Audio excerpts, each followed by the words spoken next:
Asam urat merupakan salah satu penyakit persendian yang menyebabkan rasa nyeri yang berkepanjangan. Jeroan dan juga daging merah sering dianggap sebagai penyebab munculnya asam urat. Tapi tahukah Anda, tidak hanya makanan hewani saja yang dapat menyebabkan asam urat Anda meningkat. Mengonsumsi bahan makanan nabati pun juga dapat menyebabkan Anda terkena asam urat. Bahan makanan apa saja ya? Simak Bincang Sehat Dr. Tengku Anissa dengan dokter spesialis gizi klinik Meta Satyani di segmen Hidup Sehat Plus kali ini. Penyakit asam urat ini cukup terkenal di masyarakat, Dok, dan juga penderitanya biasanya orang-orang yang berusia tua atau sudah lansia seperti itu ya, Dok ya. Tapi tidak terbatas dengan dewasa muda juga. Nah, Dok, ini banyak banget masyarakat yang bertanya-tanya atau penasaran seputar asam urat ini, Dok. Katanya asam urat ini biasanya terjadi karena makan makanan hewani. Ya kan, daging, gitu ya? Daging merah dan lain-lain. Masyarakat banyak yang berpikir seperti itu. Nah, itu gimana, Dok? Itu benar atau tidak? Fakta atau mitos? Itu fakta. Fakta.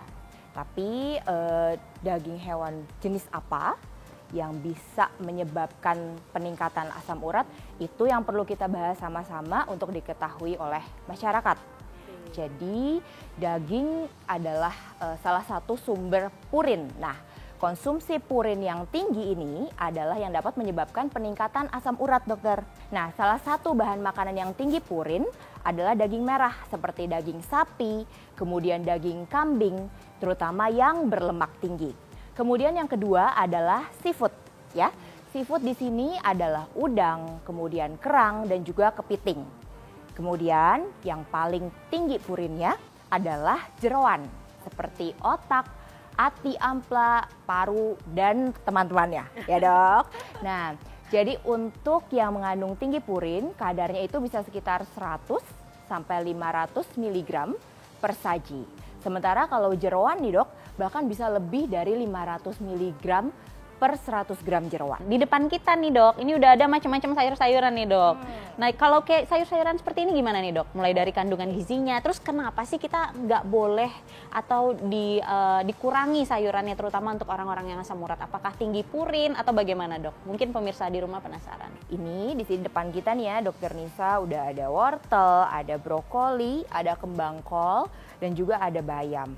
Nah, ini bayam ya dan juga kembang kol adalah dua jenis sayur yang seringkali di masyarakat sarannya adalah dibatasi supaya tidak meningkatkan asam urat.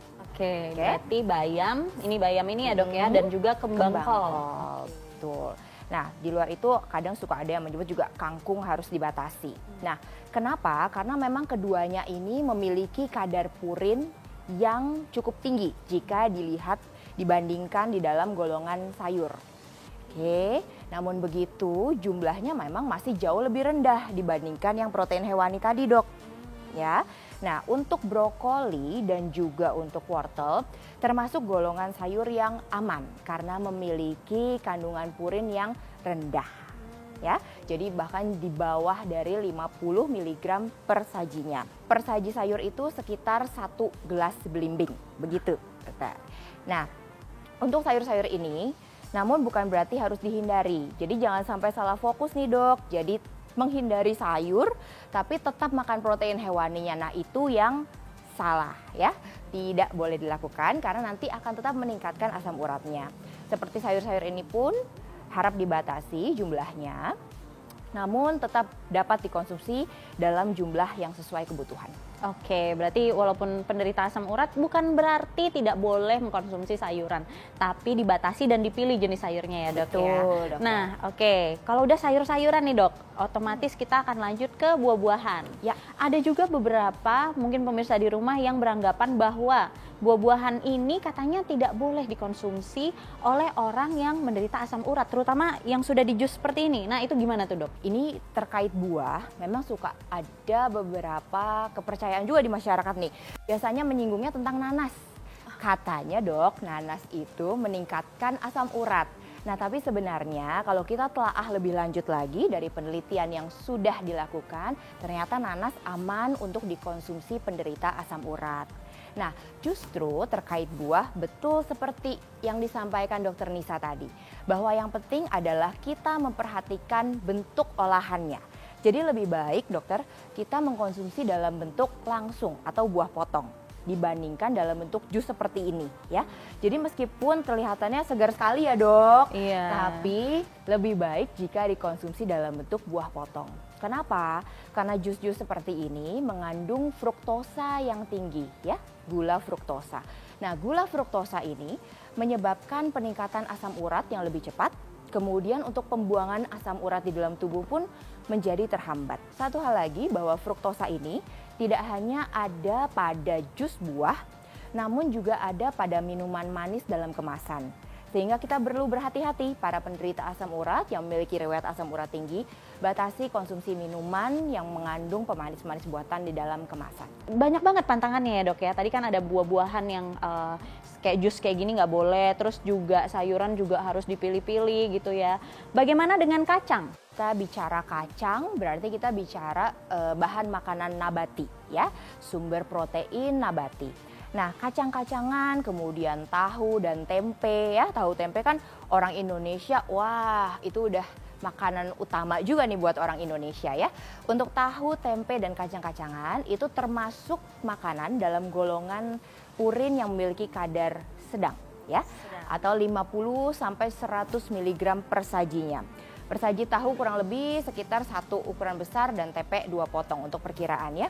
Nah, untuk bahan makanan nabati dengan kadar purin yang sedang, yang jauh lebih rendah ya dok tadi dibandingkan yang tinggi purin, sebenarnya dapat dikatakan lebih aman untuk dikonsumsi dibandingkan protein yang hewani yang tadi, yang daging merah, yang seafood dan jeroan.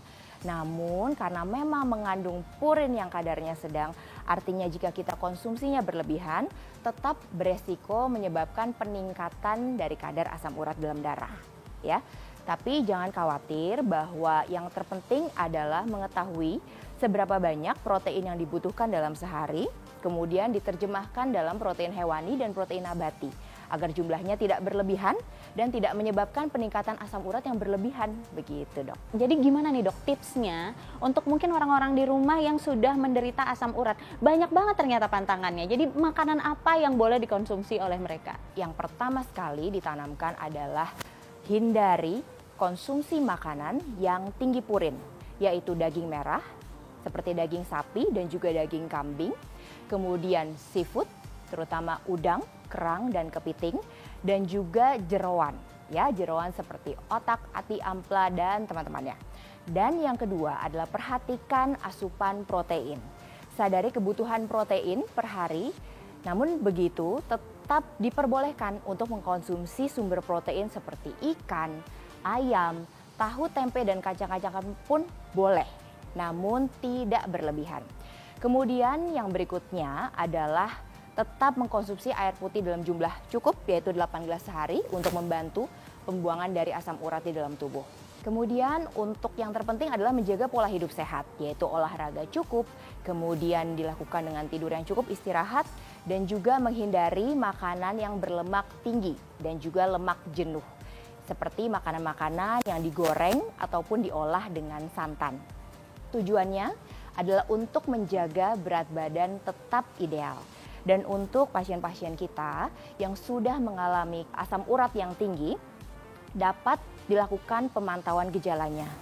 Jika dok memang sudah kadar asam urat yang tinggi ini menimbulkan gejala seperti nyeri sendi, harus dilakukan pemeriksaan ke dokter. Dan juga mengkonsumsi obat-obatan di bawah pengawasan dokter. Ya, terima kasih Dokter Meta atas informasinya yang bermanfaat untuk kita semua. Nah, pemirsa Hidup Sehat, itulah bincang sehat saya bersama Dokter Meta. Saya Dokter Tengku Anissa. Saya Dokter Meta Satyani, spesialis gizi klinik untuk Hidup Sehat Plus.